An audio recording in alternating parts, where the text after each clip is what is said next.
Welcome to another Explainer, where we take complex histories and break them down into clear, structured insights. Today, we're looking at a figure you probably think you already know.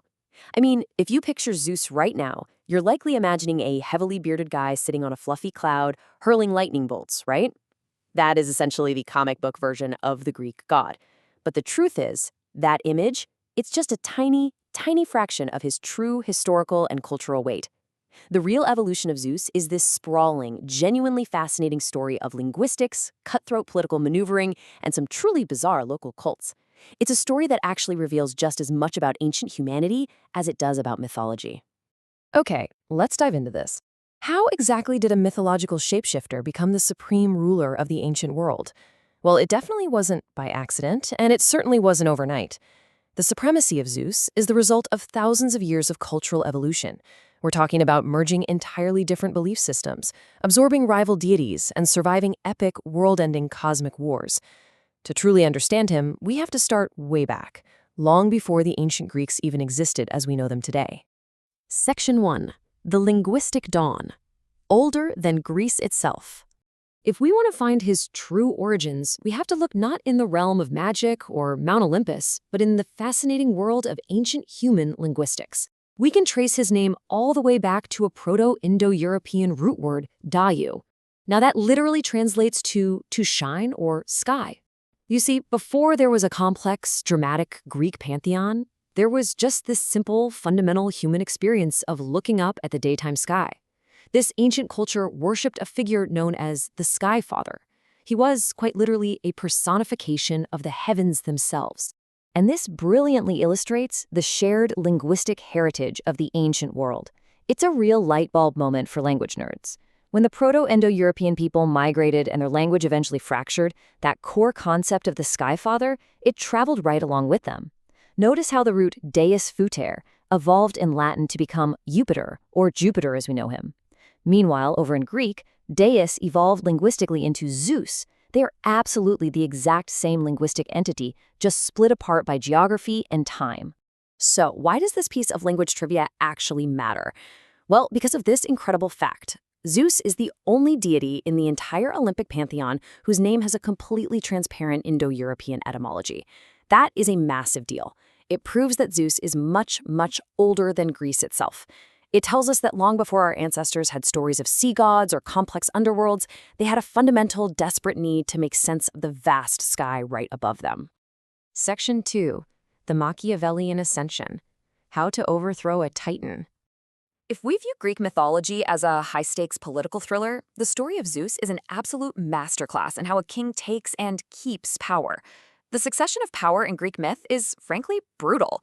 Zeus's father, Cronus, was so incredibly paranoid about a prophecy claiming his children would overthrow him that he just swallowed them whole the second they were born. Problem solved, right? But his mother, Rhea, executed a brilliant deception. She fled to Crete to give birth, hiding the infant Zeus deep in a cave where he was nursed by nymphs and a divine goat named Amalthea. Meanwhile, Rhea wrapped a literal stone in baby swaddling clothes and handed it to Cronus. He swallowed it without a second thought. Once Zeus grew up, he enlisted the help of the Oceanid, Metis. She slipped Cronus an emetic, forcing him to vomit up that stone and, along with it, all of Zeus's fully grown siblings. 10. That is the number of years the resulting war raged on.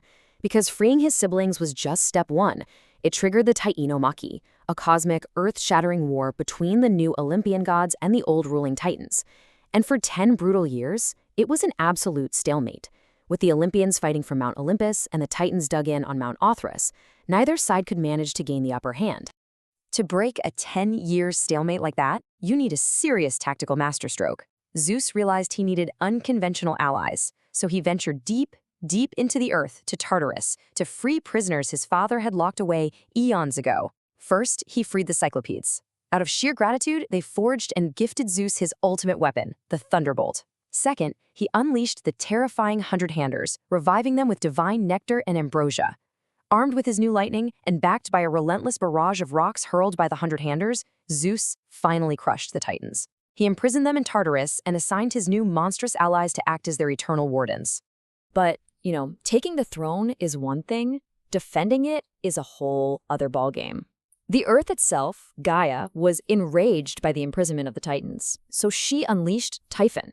This was a massive, 100-headed, fire-breathing serpentine monster. The scale of this battle is pure chaos. According to the ancient mythographer Apollodorus, Typhon actually managed to wrap Zeus in his coils and literally ripped the sinews right out of his hands and feet. Zeus was completely disabled and hidden away in a cave, until Hermes managed to sneak in and steal the sinews back.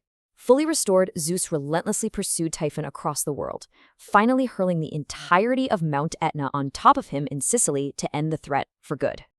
Section 3. Consolidating power. Absorbing the threats. So, the crucial point is this. With the cosmic wars finally won, the physical threats were over. But Zeus was above all a political survivor. He knew he had to maintain his hard-won throne by any means necessary, and he remembered that his father Cronus and his grandfather Uranus were both overthrown by their own sons. When Zeus married his first wife Metis, he learned of a prophecy that she would bear a son who would eventually depose him.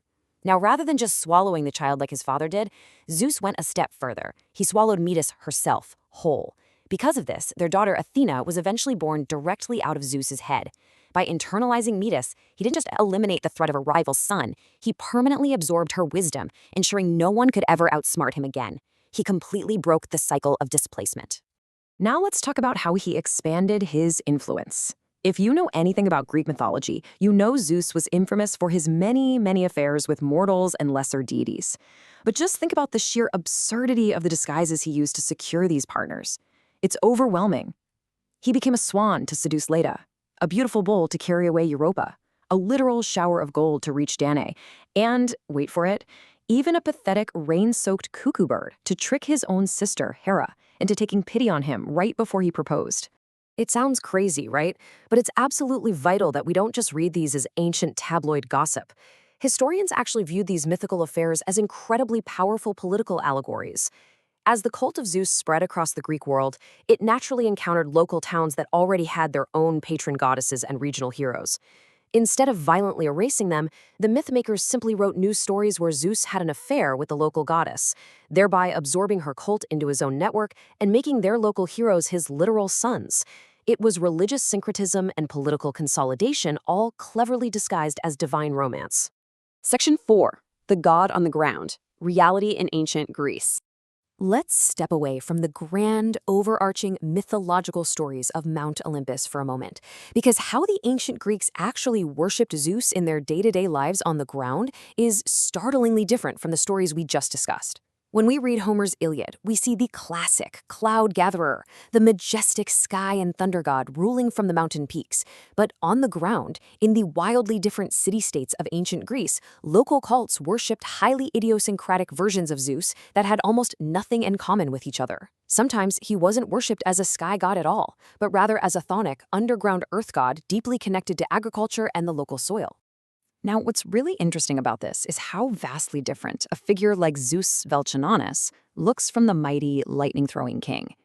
Over in Crete, they worshipped Zeus Velchananus. This version wasn't a bearded, booming patriarch. He was a young, beardless boy, often called the Kouros. On ancient coins from the region, he is depicted simply sitting in the branches of a tree with a cockerel resting on his lap. Why? Well, it's because this specific cult retained heavy elements of the much older Minoan civilization. They worshipped a youthful male deity that the incoming Greeks simply rebranded as their own local version of Zeus. And hey, if you thought a boy in a tree was surprising, let's head to the dark mountains of Arcadia to look at the cult of Zeus Lycaios. According to Plato and a few other ancient writers, this cult involved a truly terrifying ritual. Every 9 years, they would make a sacrifice to Zeus. But, and here's the catch, they would intermingle a single morsel of human entrails with the animal meat. Whoever ate the human flesh was said to literally transform into a wolf, and they could only regain their human form if they abstained from human flesh for the entire next 9-year cycle. It is a striking, primitive, werewolf-adjacent cult that somehow operated under the exact same name as the king of the gods. So how do all these fragmented pieces build into the singular figure we recognize today? Well, the ancient geographer Pausanias observed that Zeus is king in heaven is a saying common to all men. And that hits the nail on the head. Over centuries of conquest, trade, and storytelling, all of these bizarre local cults, the boy in the tree, the wolf god, the sky father, they were gradually consolidated. The weird local quirks and epithets were smoothed over by influential poets like Homer and Hesiod. They managed to create one unified, archetypal deity that the entire pan-Hellenic world could finally agree upon.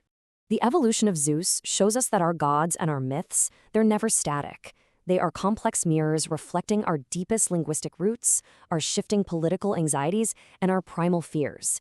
He wasn't just a character in a story, he was a supreme cultural artifact built layer by layer over millennia. Which brings us to a final thought to leave you with today. If Zeus was a reflection of the ancient world's need to consolidate power and understand the unpredictable sky, what do our modern gods, our cultural artifacts, our heroes, our icons, what do they really say about us today? Thanks for watching this explainer, and keep questioning the history behind the stories.